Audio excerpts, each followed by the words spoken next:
One Punch Man merupakan anime dan manga yang mengusung tema superhero. Namun, berbeda dengan kebanyakan show superhero yang ada, anime ini menyampaikannya dengan cara yang terkesan tidak serius, konyol, dan cenderung bodoh. Hanya saja, di balik kekonyolan penyampaiannya, anime ini tetap bisa menjadi masterpiece dan dinikmati oleh kebanyakan orang yang melihatnya. Kita akan membahas apa yang membuat One Punch Man bisa menjadi masterpiece pada genre superhero. Padahal, ia menyalahi aturan dengan membuat genre komedi pada tema superhero. Apa yang membuatnya begitu istimewa? Dan apa yang membuatnya menjadi salah satu show superhero terbaik sepanjang masa? One Punch Man adalah sebuah anime yang didasarkan pada webcomic dan manga dengan judul yang sama. Manga ini ditulis oleh seorang penulis yang menggunakan nama pena One dan ilustrasi dari Yusuke Murata. One Punch Man pertama kali dirilis pada tahun 2015 dan diproduksi oleh Madhouse pada season pertama, lalu JC Staff pada musim keduanya. Cerita One Punch Man berkisah tentang Saitama, seorang pahlawan yang selalu mengalahkan musuhnya dengan satu pukulan saja. Show ini memiliki premisita yang sangat berbeda dari kebanyakan cerita yang sudah ada. Kukira inilah titik yang paling membedakan One Punch Man dengan show superhero yang lain. Kebanyakan superhero di universe lain dibuat sangat kuat. Hanya saja, tidak ada satupun dari mereka yang membuat protagonisnya bisa mengalahkan musuh dengan satu serangan saja. Terutama pada antagonis atau villain utama yang sudah mereka bangun dengan dalam dan kompleks. Mereka membuat dan menciptakan superhero yang berjuang sekuat tenaga untuk mengalahkan musuhnya. Kekuatan, strategi, dan kebenaran siapa yang bisa menang. Jika One Punch Man hanya punya premis cerita yang unik saja, aku yakin dia tidak bisa mengalahkan cerita superhero yang sudah ada. Show ini harus memberikan hal lebih selain itu. Dan One Punch Man menurutku memang memiliki lebih dari hal itu. Di episode awal kita diperlihatkan bagaimana kekuatan besar yang dimiliki oleh Saitama. Dan diperkenalkan dengan latar belakang motivasinya menjadi seorang pahlawan adalah sekedar hobinya saja. Awal kita mendengarnya, kita merasa hal itu sangat konyol dan terasa tidak masuk akal.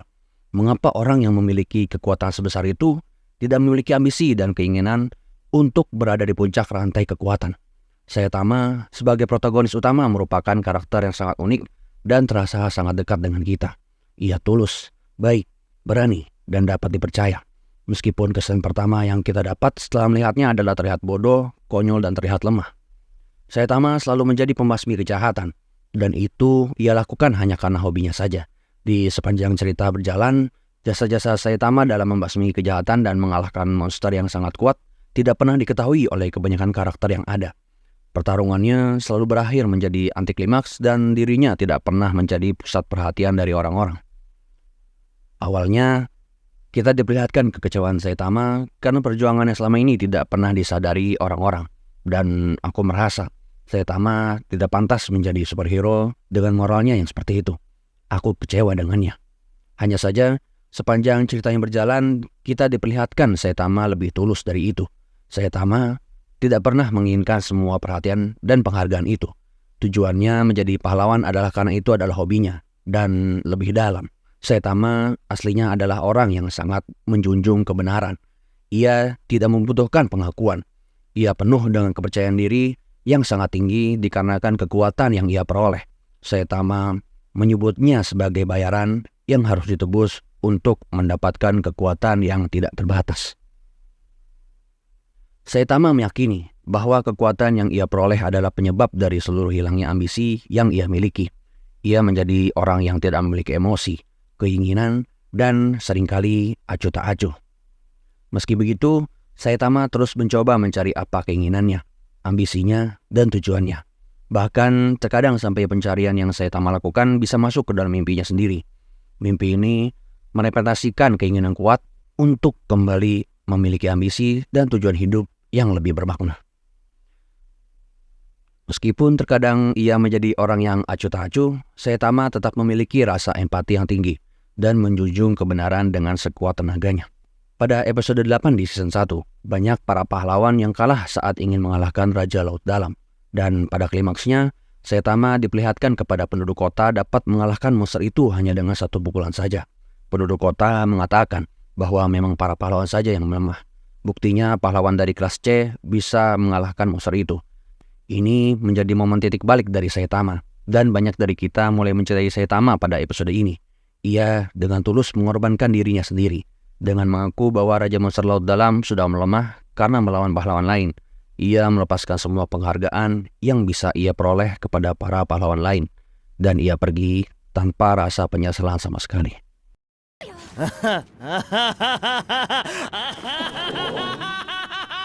いやーラッキーだった。他のヒーローが怪人の体力奪っててくれたおかげですげえ楽に倒せた。遅れてきてよかった。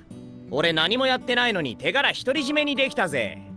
Saitama tidak membutuhkan pengakuan orang lain. Rasa percaya dirinya dibangun dari dalam dirinya sendiri, bukan dari apa yang dipersepsikan oleh orang lain. Dari sini kita sadar, Saitama memang terlihat konyol dan terkadang kita merasa dia bukan pahlawan yang baik. Karena terkadang kita melihatnya membela kebenaran karena itu sejalan dengan apa yang sedang ia ingin lakukan atau karena monster itu mengganggunya. Tapi terkadang juga kita tidak bisa memungkiri banyak momen di mana Saitama melakukannya karena ia ingin membantu dengan tulus menolong orang yang ada dalam bahaya. Dan ini menghilangkan semua prasangka buruk kita kepadanya. Kita memahami bahwa Saitama merupakan karakter yang dicintai di hampir seluruh show superhero yang ada. Kita bisa melihat perkembangan karakter yang ada pada anime ini sangat bagus, dengan pesan filosofis yang dalam dan karakter sampingan yang sangat ikonik. Pendalaman karakter-karakter sampingan yang diciptakan oleh One Sensei seringkali sangat dalam. Mereka dibuat dengan tujuan yang ambisius, masa lalu yang detail, dan konflik moral yang sangat kompleks. Contohnya, pada episode kedua di season 1, kita diperkenalkan dengan karakter Genos, seorang pemuda bertubuh cyborg yang dingin dan sangat percaya diri. Ia yakin akan kekuatan dan kemampuannya dapat mengalahkan monster yang sedang ia hadapi. Ia merasa begitu superior dan cenderung sombong, bahkan tidak dapat mendeteksi bahaya yang mendekat kepadanya. Meskipun Genos memang kuat, hanya saja karena kelengahannya Genos sering dikalahkan oleh monster yang ia remehkan, dan beruntung Saitama menyelamatkannya sebelum ia meledakkan dirinya sendiri dan membunuh dirinya sendiri. Genos yang diselamatkan oleh Saitama merasa takjub, dan seakan ia melihat tujuan dirinya ada di orang yang menyelamatkannya. Kekuatan yang dimiliki Saitama bisa dirasakan oleh Genos, dan Genos menjadikan kekuatan Saitama sebagai kekuatan yang ia tuju selama ini. Genos ingin menjadi murid dari Saitama, dan kita diperlihatkan bahwa Genos awalnya adalah manusia yang hampir mati karena desanya diserang oleh robot yang lepas kendali dan menghancurkan keseluruhan desanya. Ia diselamatkan oleh seorang ilmuwan dan memodifikasinya menjadi manusia setengah robot, dan Genos bertekad untuk membalas dendam kepada robot yang hilang kendali itu. Ia banyak mengalami kekalahan di sepanjang cerita yang berjalan, seakan-akan kekalahan selalu berada di belakangnya. Ia sering menyerah, dan gurunya selalu datang untuk membantu serta menyemangatinya agar pantang menyerah dan terus bangkit di situasi terburuk sekalipun. Karakterisasi Genos menunjukkan kompleksitas dan kedalaman emosional yang ada dalam dunia One Punch Man. Meskipun ia memiliki kekuatan fisik yang luar biasa dan kepercayaan diri yang tinggi, ia juga mengalami konflik internal yang mendalam, termasuk trauma masa lalu dan keinginan yang kuat untuk membalas dendam. Ini menunjukkan bahwa karakter-karakter sampingan dalam anime ini tidak hanya sekedar pengisi latar, tetapi memiliki perjalanan emosional dan moral yang kompleks. Selain itu, anime ini juga menonjolkan karakter-karakter sampingan yang memiliki peran penting dalam memperkaya alur cerita. Salah satunya adalah King, seorang pahlawan kelas S yang dikenal sebagai Raja Pahlawan. Meskipun King terlihat sangat kuat dan dihormati oleh banyak orang, kenyataannya dia hanyalah seorang yang tidak memiliki kekuatan super dan hanya beruntung dalam beberapa kejadian. King tidak pernah berbohong tentang kekuatannya. Dia tahu bahwa dia sebenarnya tidak memiliki kekuatan super dan tidak pernah berusaha menyembunyikan kenyataan itu dari orang lain.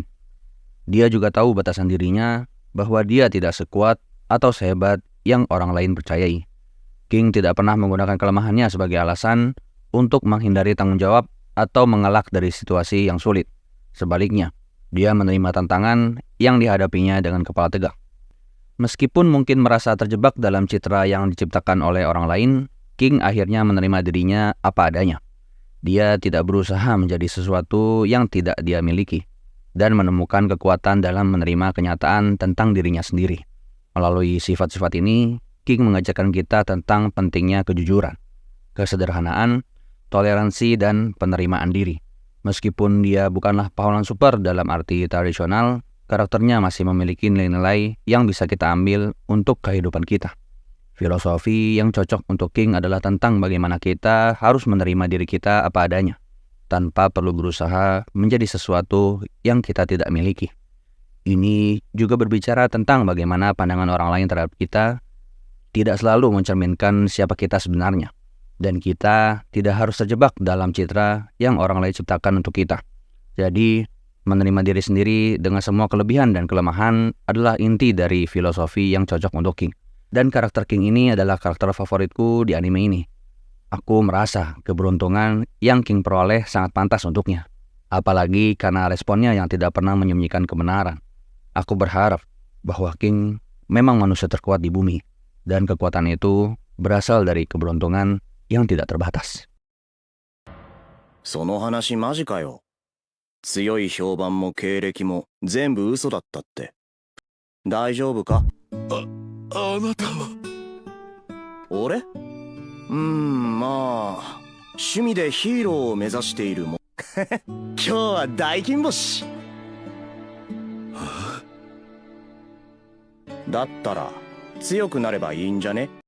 Di sisi lain, Bang atau yang dikenal sebagai Silver Fang adalah seorang master bela diri yang sangat berpengalaman dan bijaksana. Meskipun dia bukan pahlawan terkuat kelas S, Bang memiliki kemampuan yang luar biasa dalam pertarungan dan sering menjadi mentor bagi pahlawan-pahlawan lain. Karakteristiknya yang bijaksana dan pengetahuan yang luas membuat Bang menjadi salah satu karakter yang paling dihormati dalam asosiasi pahlawan. Pendalaman karakter-karakter seperti King dan Bang menambahkan kedalaman dan kompleksitas pada dunia One Punch Man.